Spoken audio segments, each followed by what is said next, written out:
When you come to East Campus, in particular, if you come to the Backyard Farmer Garden, you'll notice directly south of the garden, you can't hardly miss it, is our new Martin Massingale dorm here on East Campus.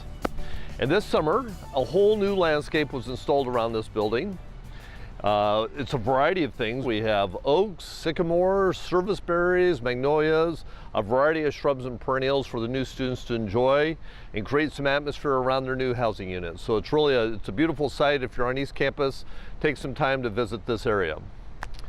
One of the things we're going to talk about today is how to care for newly transplanted trees. And in particular, something that may be larger than our typical tree we'd recommend on Backyard Farmer.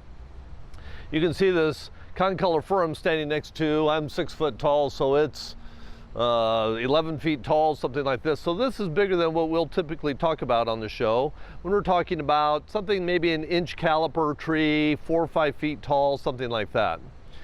And we recommend those because those are easier to manage, easier to get established in that first year or two.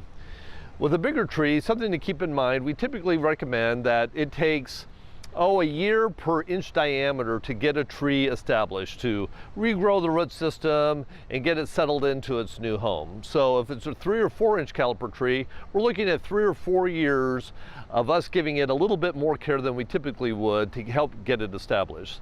Some of the things we want to think about in that first year, that first growing season, is making sure it's getting about an inch of water a week. So between the rain and your irrigation, and it's something you're going to want to be checking and making sure you're not overwatering it. That can be as detrimental to the tree as underwatering it. So it's something to kind of manage, make sure the soil is moist but not saturated. We want to make sure that we're mulching the tree. So again, 2 to 3 inches of mulch.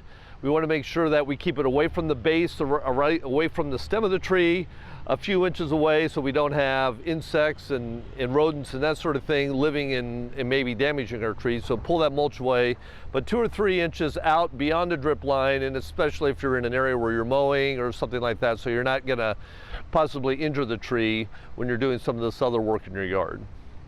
So those are the two things.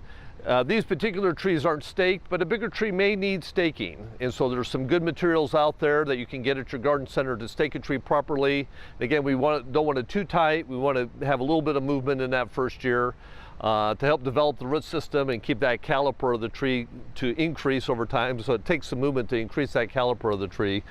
But that may be something with a bigger tree that we're going to want to look at staking that.